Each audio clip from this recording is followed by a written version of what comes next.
Witam Was, kochani, serdecznie w kolejnym filmie na moim kanale. Z tej strony Marta, kanał Million Lashes i chciałam Was serdecznie zaprosić na nowości perfumowe, odcinek 10?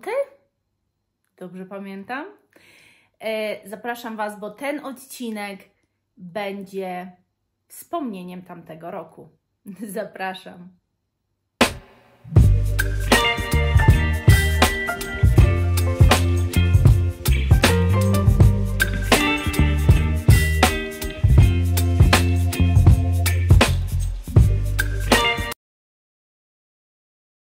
Dzisiaj będzie taki wyjątkowy odcinek, myślę, dlatego że chciałam z Wami pogadać na temat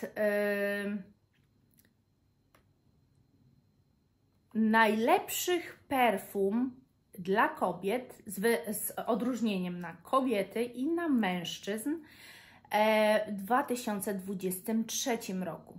W sumie te nowości perfumowe powinny być, taka tematyka nowości perfumowych powinna być przeze mnie nagrana jako pierwsze w tym roku. Ale wybaczcie, jakoś na to nie wpadłam. Dopiero teraz na to wpadłam. I pomyślałam, że przecież to jest genialne. Dlaczego by tego nie zrobić? I tu z pomocą przychodzi mi Fragrantica. Robiła głosowanie z nagrodami, w którym każdy mógł wziąć udział i właśnie powiedzieć, co myśli, podać swoje typy najlepszych perfum 2023 roku. I słuchajcie, przedstawię Wam 10 zapachów dla kobiet i 10 zapachów dla mężczyzn. Troszeczkę sobie o tym może pogadamy.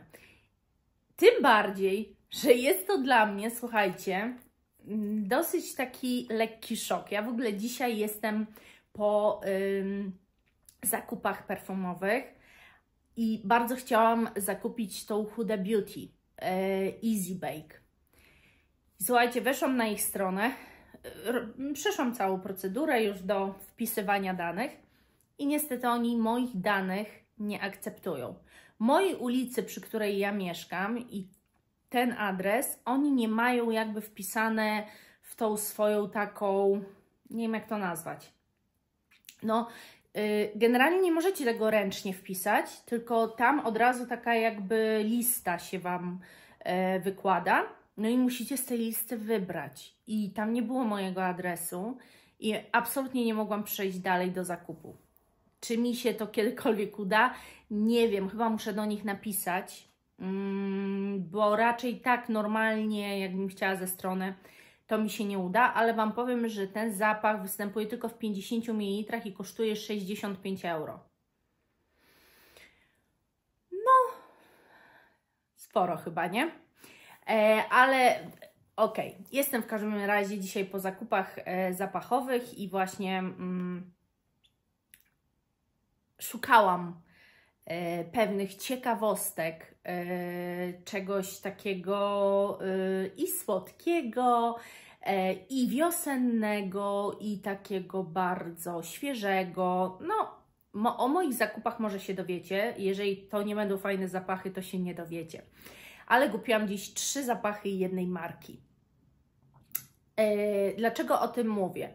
Dlatego, że na pierwszym miejscu, słuchajcie, w tym głosowaniu wygrało Burberry Goddess. Mam jeden zapach Burberry, który faktycznie bardzo lubię, ale nie jest on na tak trwały, jak ja bym chciała. I powiem Wam, że nie wiem dlaczego, ale ja się po tej marce strasznie dużo nie spodziewam. Nie jest to marka mojego pierwszego wyboru, nie jest to marka, o której ja myślę, żeby jakoś dużo zapachów posiadać. Posiadam jeden i póki co to mi wystarcza. A tu na pierwszym miejscu ląduje Burberry Goddess. No i sobie myślę, dobrze, to co to może być za zapach, nie? Wchodzę w nuty, a tutaj patrzę, że chyba większość lubi słodkie zapachy, że jestem większościówką, jak to się mówi, ponieważ to jest moim skromnym zdaniem bardzo słodki zapach. Słuchajcie, dziwne, bo ja takiego zapachu nie znam, żeby w głowie była wanilia. Jeżeli znacie, to dajcie znać, jaki to jest zapach też. W głowie ma wanilię, lawendę i kakao. No, ten zapach już po prostu... I jestem zła, bo jestem już po jakichś zakupach zapachowych.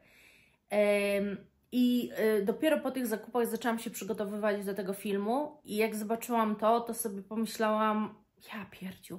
No niby tamte mogę odesłać ewentualnie, ale też mnie ciekawią. Wiecie, to jest zawsze trudna decyzja. W każdym razie i imbir, kakao i imbir. W sercu jest kawior waniliowy. Hello. A w bazie jest absolut wanilii. Czyli są to po prostu ultra waniliowy zapach. Ja bardzo taki lubię. Tylko teraz jest kwestia, czy na tyle dobrze jest ta wanilia przełamana kakao i lawendą, że nie będę bardzo mocno czuła Dolce & Gabbana D1, bo nie chcę powtarzalności zapachów w kolekcji. Chcę, żeby one miały, mogą być waniliowe, ale żeby miały inną troszeczkę drogę. To już zresztą nieraz Wam o tym mówiłam. No ale przyznacie sami, że brzmi to imponująco, przynajmniej dla mnie. Na miejscu, słuchajcie, drugim jest zapach Libre La Parfum Yves Saint Laurent. No i nie wiem, bo ja mam Libre Intense. Ten zapach troszeczkę się różni od Libre Intense, które ja mam. Jest, wydaje mi się, że dużo mocniejszy. Jest tu troszeczkę przesunięcie, jest trochę między nutami, czyli jakby to, co tam było w nutach głowy, tu zostało trochę przesunięte do nut serca, a to, co było tam w nutach serca, jest przesunięte do nut głowy. No i trochę inna baza, ale baza praktycznie naprawdę, oprócz tego, że ambra była, a teraz w te Le Parfum nie ma, on to nie ma za bardzo różnicy. Natomiast no, jest jeszcze tutaj jaśmin i orchidea, którego właśnie w tym La Parfum teraz nie ma. Generalnie wydaje mi się, że wydźwięk zapachu jest taki sam, tylko jest jakoś tak bardziej prawdopodobnie zintensyfikowany. No nie wiem, dopóki nie powąchamy, to tak naprawdę nie wiemy. Ale jestem w szoku, że premiera flanker i że tak dobrze jest zagłosowane. No to zawsze wzbudza jakąś tam ciekawość we mnie. Ale większą ciekawość i większe zdziwienie zrobił na mnie, słuchajcie, Jean-Paul Gaultier Divine. Oprócz tego, że flakonik wygląda bosko, to muszę Wam powiedzieć, że ogólnie ja za tymi perfumami właśnie z tej wersji torsu i jak u kobiet, torsu, klatki piersiowej, torsu, nie przepadam za tymi zapachami. Męskie tak, ale też nie wszystkie, bo te flankery niektóre są paskudne, ale jakoś tak za tymi kobiecymi wersjami mnie nie ciągnęło. I kiedy zobaczyłam, że jest to, słuchajcie, na trzecim miejscu jest ten zapach, to sobie pomyślałam, co tu takiego może być. No, czytam, że w głowie jest molekuła Calypsone. Słuchajcie, to jest syntetyk i to jest taka imitacja takiego świeżego powiewu arbuza, melona. Takie coś naprawdę mega orzeźwiającego. Jest czerwona jagoda, bergamotka, w sercach jest lilia, liank i jaśmin, a w bazie beza, piżmo i paczula. I tak sobie czytam i myślę, to jest na trzecim miejscu. Myślę, akurat ten flakonik jest chyba z tych wszystkich najładniejszy. I tak sobie myślę, chyba czas na wypróbowanie próbki. No bo skoro już po zakupach jestem. Słuchajcie, no brzmi to naprawdę fajnie, bo brzmi to bardzo owocowo, cytrusowo i świeżo, ale jest w tej bazie beza i piżmo i paczula, czyli to powinno być pudrowe dosyć. Ja lubię bardzo pudrowe zapachy. No i jest też lilia, która też powinna jeszcze dodać bardziej tej pudrowości. Więc powiem szczerze, że jestem w szoku. Jest to na 3. miejscu, więc musi coś w nich być. No tak zakładam, bo jednak to jest dosyć wysokie miejsce. Dalej jest, słuchajcie, Amouage Guidance, nie wiem, zabijcie mnie, jak to się czyta, ale to jest akurat już unisex. Amouage ogólnie robi uniseksy w większości, natomiast wolą go kobiety niż mężczyźni, czyli chyba wybrzmiewa bardziej kobieco niż męsko. I on jest na 4. miejscu.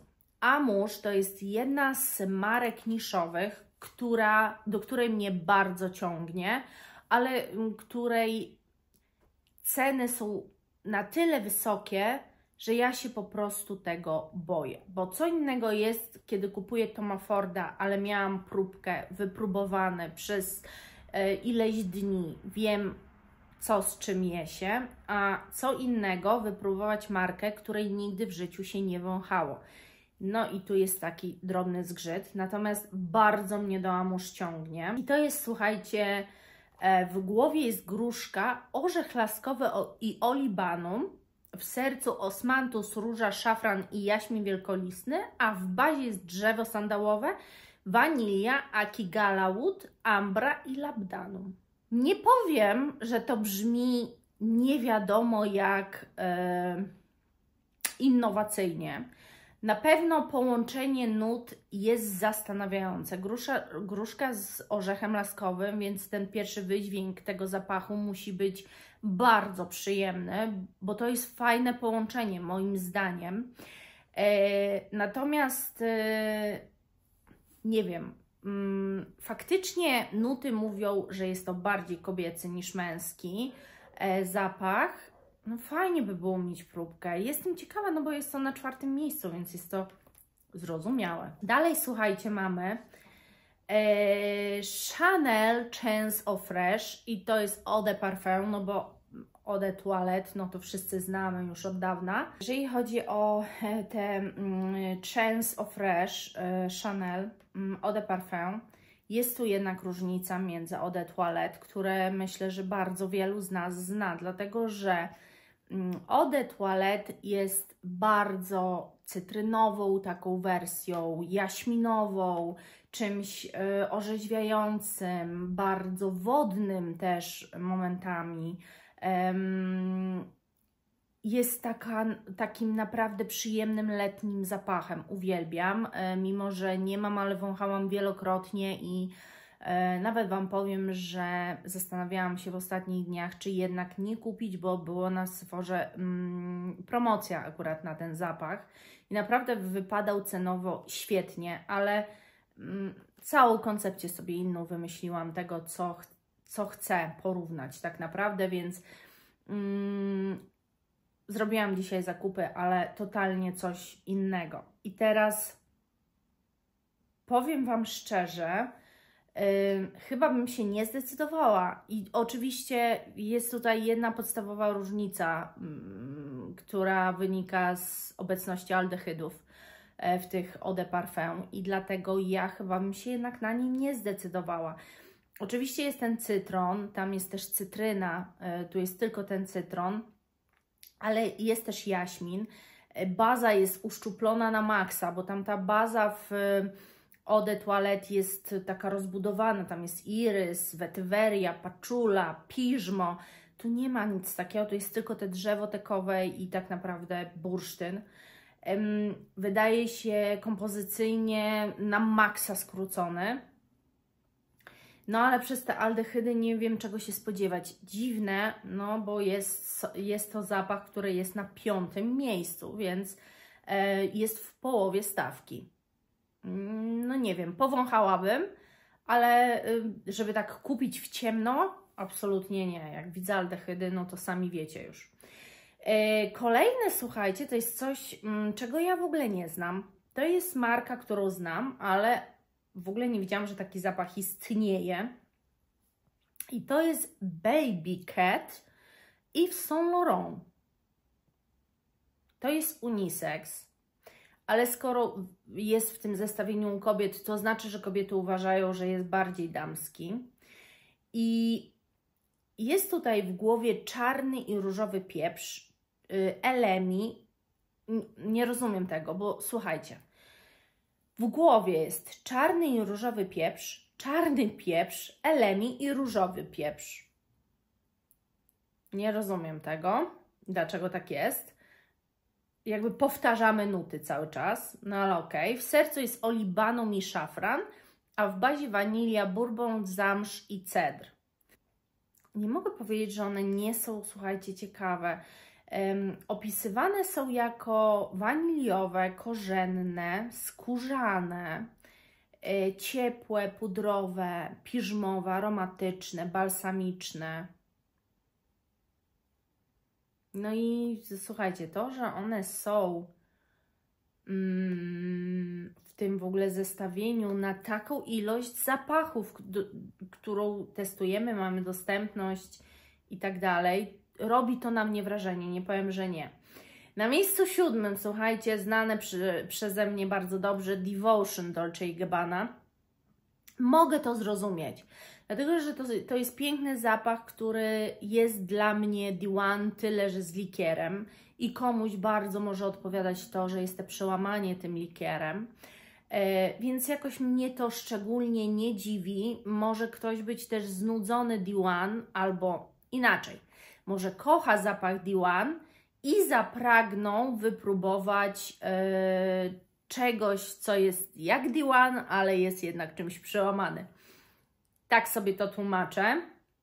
No ja, póki mam Diwan, nie planuję tego kupić, ale powiem Wam szczerze, że tak, że gdyby mi się Diwan skończyło, to chyba bym wzięła Devotion. Z tego tytułu, że no zawsze to troszeczkę jakaś jeszcze nuta inna byłaby, nie? Dalej, słuchajcie, w zestawieniu jest La Nuit Trésor Fleur de Nuit Lancôme. I ja tego zapachu nie znam. I ja tego zapachu nie wąchałam i bardzo bym chciała, żebyście mi powiedzieli, bo jeżeli ktoś z Was go miał, co Wy myślicie? Bo słuchajcie, w nutach głowy jest róża damasceńska, w sercu jest tuberoza, jaśmin, dziwaczek, to taki kwiat, a w bazie jest macchiato, bita śmietana i paczula. To dlaczego ja nie znam tego zapachu? Przecież to jest La Nuit, czyli coś słodkiego, ale połączone z kwiatami. Dla mnie to jest taka hybryda, ten zapach. Czyli standardowe La Nuit połączone ze standardowym Trésor. Dajcie mi znać, co myślicie, bo to mi tak troszeczkę zajeżdża tym. Mimo że nie pokrywają się, wiecie, nie pokrywają się nuty, ale no tak mi jakoś to zajeżdża tym bardzo. Dajcie znać, czy znacie. Kurczę, ten zapach mogłabym kupić nawet może w ciemno. Nie wiem, jakoś Lancôme Trésor to jest taki pewniak trochę, nie? To jest taki... Mało, że flakonik jest taki luksusowy, pięknie wyglądający, to zawartość ich na ogół też jest dosyć luksusowa, daje takie poczucie luksusu, więc dajcie znać, jeżeli ktoś z Was wąchał i powiedzcie, do czego to jest zbliżone, jeżeli wąchaliście też innych wersji Trésor. No i na miejscu 9 jest Shalimar Millésime Iris Guerlain. Shalimar to jest strasznie stary zapach. To jest po prostu legenda zapachowa. Jeżeli ktoś od lat 90. się interesuje zapachami, to Shalimar to była taka bardzo wysoka półka właśnie w latach 90., nawet chyba wcześniej. Nigdy w życiu tego zapachu nie wąchałam. Słyszałam o nim przeróżne historie i zawsze się tego zapachu bardzo bałam. Jeżeli chodzi o taki ten podstawowy wodę perfumowaną,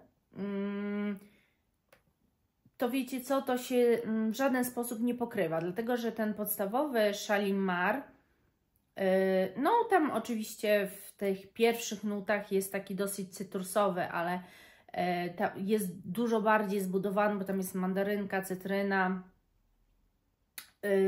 Ogólnie są cytrusy, natomiast w tej wersji Millésime już są tylko, jest tak naprawdę tylko bergamotka. W sercu jest korzeń włoskiego irysa. Jest, słuchajcie, irys, patchoula, vetiveria, jaśmin i róża. No tu mam tylko jedną nutę, ale w bazie jest karmel, madagaskarska wanilia, wanilina i piżmo. I bardzo mi się to podoba, ja jestem na tak. Teraz będzie świeżynka, no bo chyba inaczej nie może być. Jest to Guerlain znowu, 10. miejsce, Mandarin Basilic Harvest. I słuchajcie, no mówiłam, na mojej wishliście jest Mandarin Basilic. To jest bardzo świeży zapach i tu to nie ulega żadnym wątpliwościom. Jest to bardzo w ogóle też prosta kompozycja, bo tu jest zielona mandarynka, zielona herbata, bazylia, nuty drzewne. Mega prosta, moim zdaniem bardzo zielona, bardzo świeża, bardzo taka trawiasta wręcz kompozycja. Wydaje mi się, strzelam w ciemno, że ten zapach pachnie jak skoszona trawa. Świeżo skoszona trawa. Tak mi się wydaje. Czyli ogólnie preferencje większości są, może inaczej, ja mam zbliżone preferencje do większości, bo jednak nie mam tu informacji, ile głosów zostało udzielonych, ale Fragrantikę przegląda ogromna ilość ludzi i podejrzewam, że w takim głosowaniu też ogromna ilość ludzi wzięła udział. Więc jest to jakaś informacja na temat preferencji jakiegoś tam procenta osób interesujących się zapachami, kochających zapachy i tak dalej. Dobrze, czas na męskie. Tu też może być ciekawy i dla Was wszystkich mężczyzn, żebyście nie czuli się poszkodowani.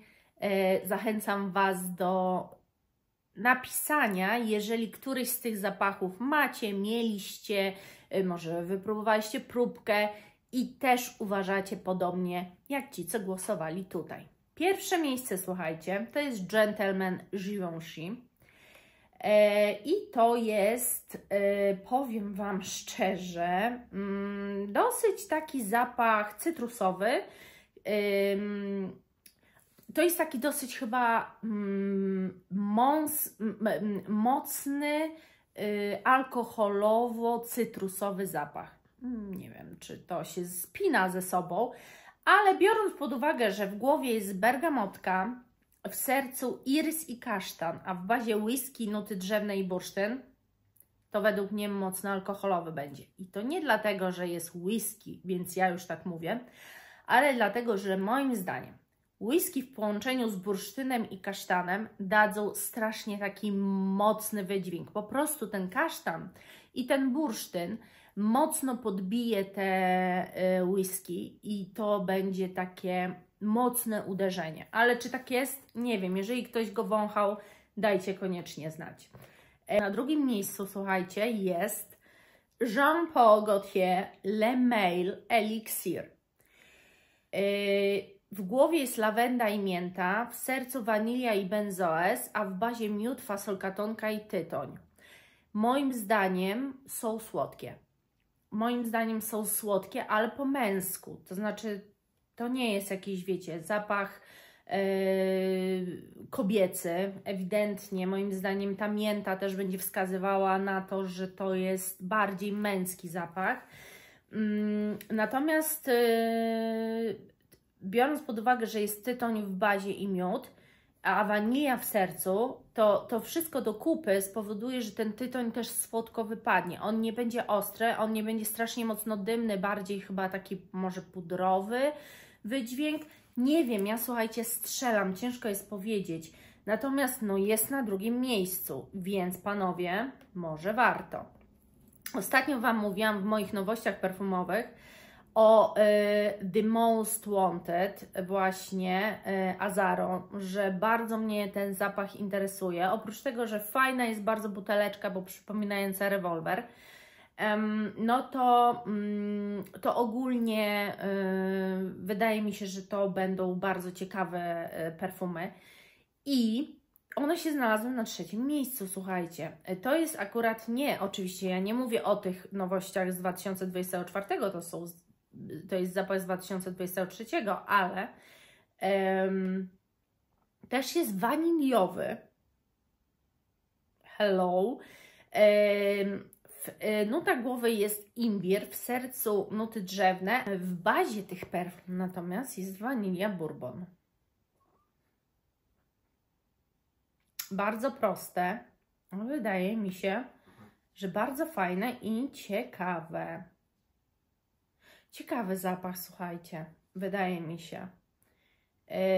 Fajnie, że w sercu są nuty drzewne. To znaczy, że będzie bardzo charakterny. Że będzie taki mega męski właśnie. Ogólnie ciągnie mnie do tego zapachu, żeby właśnie mój Wojtek wypróbował. No ale to też trzeba zacząć od próbki, bo nie będę ryzykowała, jak mu się nie spodobają, to on po prostu ich nie będzie używał, nie? Na miejscu 4 jest, słuchajcie, Terre d'Hermès Eau Givre Hermès. No właśnie. To są bardzo moim zdaniem lekkie, to jest moim zdaniem lekki zapach. To jest taki świeży, cytrusowo, drzewny, wręcz taki momentami wodny zapach, bo jest też woda mineralna w bazie, ale głównie to jest jałowiec, to jest cytron, nuty drzewne. Wydaje mi się, że nawet ten cytron będzie wypadał bardzo drzewnie i tak bardzo męsko będą wybrzmiewać. Buteleczka sama w sobie nie jest jakimś nie wiadomo czym, ale wydaje się, że przez taką prostotę one mogą być naprawdę bardzo ciekawe. No, jestem zaciekawiona, o tak bym użyła, jestem zaciekawiona. Jeżeli ktoś z Was miał, to dajcie koniecznie znać. No i co? Połowę tej stawki zamyka Acqua di Giorgio Armani i to jest parfum. Ta wersja, słuchajcie, jest w ciemnej buteleczce. Na ogół znamy Acqua di Gio w takiej dosyć jasnej, przezroczystej. Jeżeli chodzi o głowę, to jest to morskie nuty i bergamotka, serce, rozmaryn, szałwia muszkatołowa, geranium i w bazie olibanum i paczula. Ta wersja jest, wydaje mi się, że mocniejsza od tej podstawowej, bo ta podstawowa jest strasznie wersją świeżą. No myślę, że Acqua di Gio akurat każdy zna. Ona jest właśnie taka cytrusowa, taka bardzo świeża. I jest tutaj spora różnica, to znaczy spora. Ten zapach dalej jest na paczuli, dalej występuje bergamotka, natomiast są też jakieś morskie nuty dodane. Jest przyprawowość tych perfum, bo tutaj już mamy i rozmaryn, i szałwię. Mamy też olibanum w bazie, nie tylko paczule, tak jak tam. Także bogatsze, wydaje mi się, że bardziej męskie, bardziej zintensyfikowane, może inaczej, nie zintensyfikowane, chociaż pewnie mocniejsze w swoim wydźwięku są, ale to jest wersja, która jest mocniej męska niż na pewno ta podstawowa wersja Acqua di Gio. Ale jeżeli ktoś z Was miał, albo nie wiem, ich partner ma, to dajcie mi znać, bo jestem bardzo ciekawa. Mój Wojtek ma Acqua di Gio, tę podstawową wersję. Na miejscu 6, słuchajcie, jest Tom Ford Noir Extreme Parfum. Ten flanker jest bardzo różny od podstawowej wersji Extreme Noir Extreme, dlatego że tam jest bardzo jakby podstawowa kompozycja, czyli paczula, jaśmin i kardamon. A tutaj no mamy już grubo, bo mamy kardamon, imbir, mandarynka, neroli, cytrusy, kulfi, róża bułgarska, kwiat pomarańczy, jaśmin, wanilia, skóra, zamrz, bursztyn, drzewo gwajakowe, fasolka tonka i cedr. Jestem w szoku, jak jest ogrom nut nawciskanych. Słuchajcie, wydźwięk dla mnie tych perfum jest raczej, że są one skórzane, pewnie ciepłe, jakieś drzewne, też w jakimś stopniu cytrusowe i pudrowe. Nie wiem, jak mężczyźni się na to zapatrują, ale wybrali ten zapach, albo to kobiety też wybierały, bo mają mężczyzn, którzy chętnie ten zapach na sobie noszą. Bardzo rozbudowany zapach. Nie wiem, czy mnie by interesował, żeby Wojtek takie miał, ale na pewno interesuje mnie to, że to jest zapach na 6. miejscu. Na 7. jest Valentino Uomo Born in Roma. Jak wiemy, Intense Valentino. Jak wiemy, wyszły znowu z tej wersji Born in Roma w 2024 kolejne flankery. Chociaż tego flankerami chyba się nie nazywa, tylko to jest jakaś cała kolekcja, więc po prostu kolejne zapachy doszły do tej kolekcji. Ten zapach jest na 7. miejscu, co jest już in plus. W głowie jest wanilia, w sercu lawenda, a w bazie wetyweria. Bardzo prosty zapach i bardzo interesujący. Musicie przyznać, że czasami w tej prostocie tkwi cała esencja zapachu. To, że psika się nim mężczyzna i czuć w pierwszym takim odruchu wanilię, to jest ekscytujące, bo uważam, że wanilia jest akurat dla każdego. Na miejscu 8. jest Hugo Boss Bottled Elixir. Wojtek ma próbkę tego, ale akurat nie tej wersji, tylko oczywiście poprzedniej, bo to jest flanker. I słuchajcie, ten zapach to jest kadzidło, kardamon, paczula, wetyweria, labdanum i cedr. Sama buteleczka wygląda dosyć mrocznie, co dawałoby znać, że jest to taki mocny i właśnie mroczny zapach. Według mnie jest mocno paczulowy, drzewny, ambrowy, jak większość męskich zapachów. Ciężko też dostrzec tu, w co to dokładnie może ten zapach iść. Natomiast no, może też jest to kadzidło, więc prawdopodobnie dymność jego jest niezaprzeczalna, tym bardziej, że jest jeszcze w sercu paczula, która też daje takie dymne bardziej, odbieramy to jak taki dymny bardziej zapach, nie? No, powiem Wam, nie wiem, ja ogólnie tych Boss Bottle też nie za bardzo lubię. Okej, ta próbka jest w porządku, ale to nie są fanfary i to nie jest tak, że ja bym chciała mu taką buteleczkę kupić. Na miejscu 9 znowu to samo. Znowu Tors. Jean Paul Gaultier Le Beau Le Parfum. I słuchajcie, tego mam wrażenie, że już jest w ogóle za dużo, no ale ludzie to wybierają, czyli coś jest fajnego. No i tak zaczęłam czytać te nuty i tak myślę, że może to być naprawdę coś fajnego. Dlatego, że tutaj jest ananas, irys, cyprys, imbir, kokos, nuty drzewne, fasolka tonka, drzewo sandałowe, bursztyn i ambra. Ja myślę, że nawet ja bym mogła tym zapachem się wypsikać. Myślę, że on wcale nie musi wybrzmiewać strasznie mocno męsko. Pewnie w jakimś stopniu tak, ale mimo wszystko myślę, że bardziej bym go mogła nawet nazwać uniseksem niż, przynajmniej jeżeli chodzi o nuty, z nut tak po prostu wnioskuję, że czemu nie?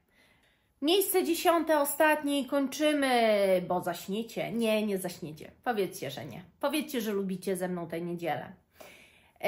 To jest, słuchajcie, Sunrise on the Red Sand Dunes Zara. Zara wydała zapach. I ten zapach, właśnie Sunrise on the Red Sand Dunes, nie dało się dłuższej nazwy chyba wymyślić, znalazł się w 10. To o czym świadczy? No, w tej damskiej nie było ani jednego, a tu jest. I słuchajcie, to jest oczywiście z 2023 zapach, więc może jakiś fenomen.